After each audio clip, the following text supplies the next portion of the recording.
Now that you're back from climbing, you're going to carry on with your rowing? Yeah, yeah.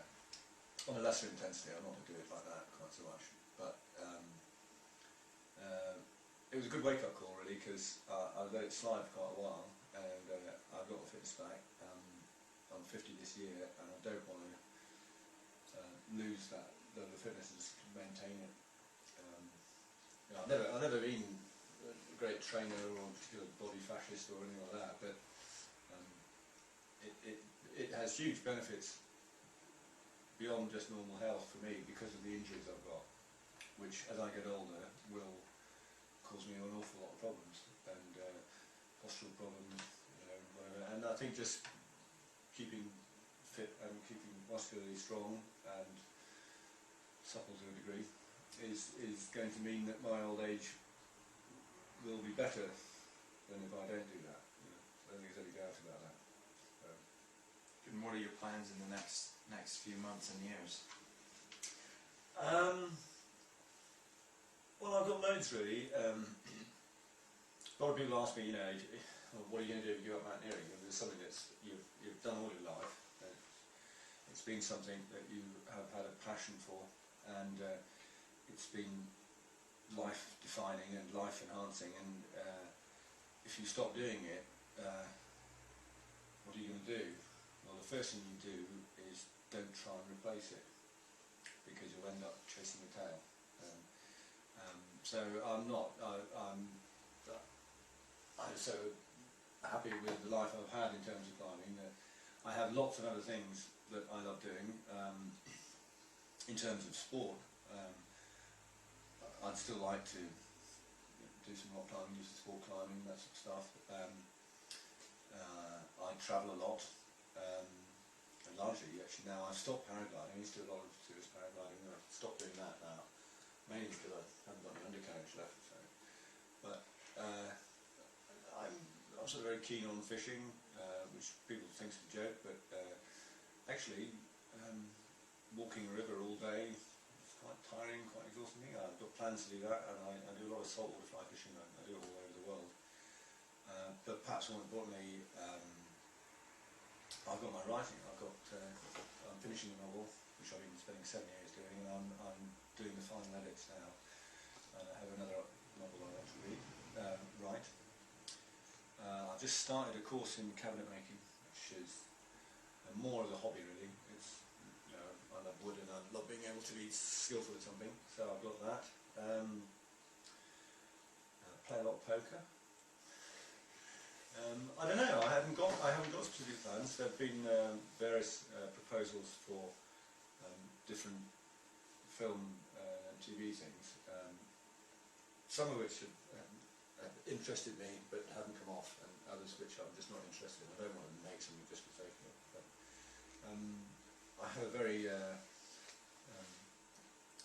busy speaking career, which is how I met you really, and corporate speaking, so what's called motivational speaking, which I can't stand the phrase. I don't believe in motivation.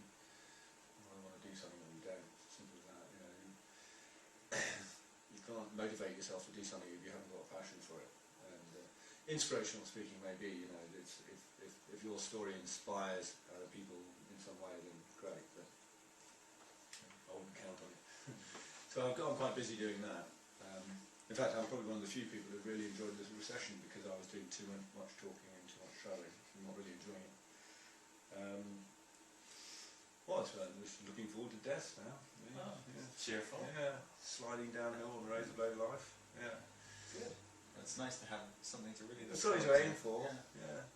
Do you keep up with a lot of the people that you climb? Do you miss the camaraderie of that? Well, the climbing community, well, particularly in Sheffield, you know, I have friends that I knew way before what happened in Peru. You know, we're all still friends, and we're all still like-minded in some way.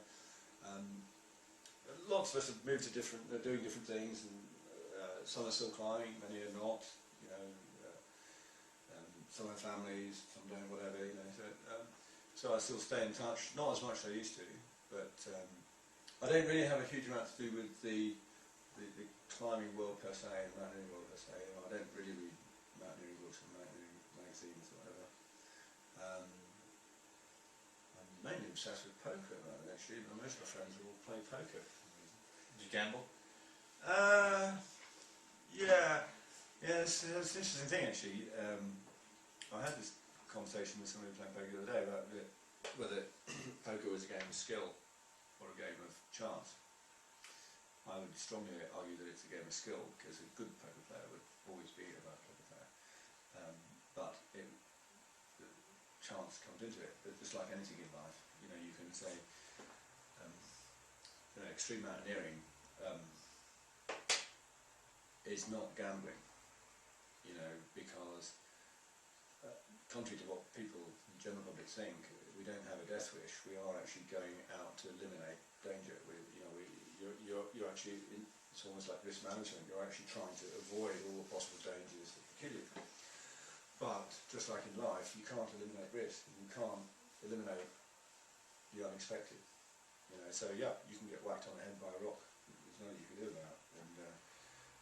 Or you can, your king flush can be beaten by an ace flush. But it's how you do it, and it's not.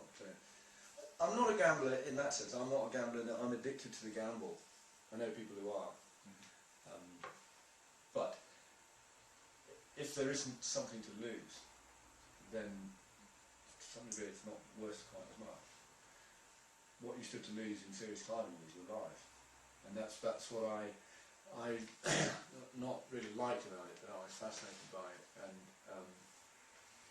it's one of the reasons I think very good literature has come out of mountaineering, which hasn't, for instance, come out of football or golf. You know, I mean, if a golfing person was losing a partner once a year, they'd probably stop playing golf. Mountaineers carry on climbing. Mountaineers understand before they even do it that this is what they potentially stand to lose, which actually fulfills a guy called Jeremy Bentham, who was a 17th century theologian, and he had this theory about gambling, about risk. His idea of gambling was deep play.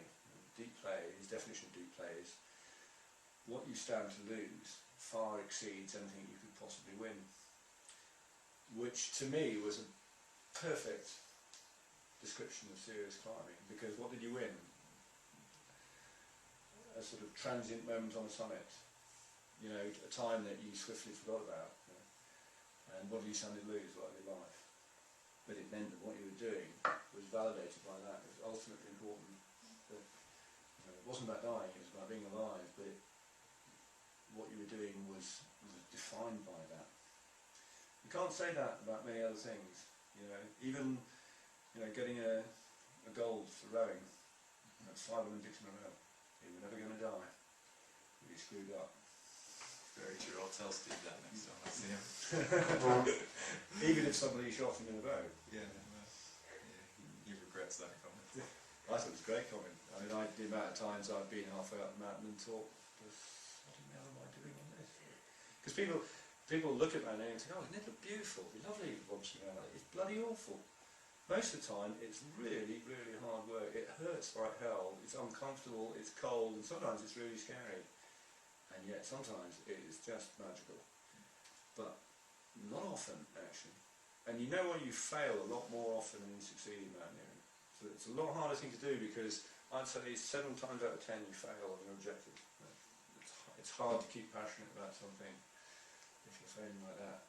But I think I understood exactly where he was coming from when he said, you know, you ever see me in a boat, you're going to shoot me.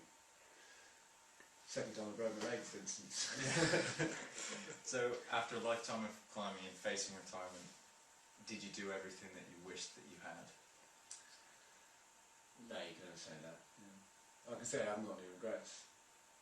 And in a strange way, that includes the loss of my friends. You know, I wish to God they were still here, and I miss them, but I don't regret the fact that they took part in something that did eventually take their lives, because they understood what they were doing and they did it when I was open.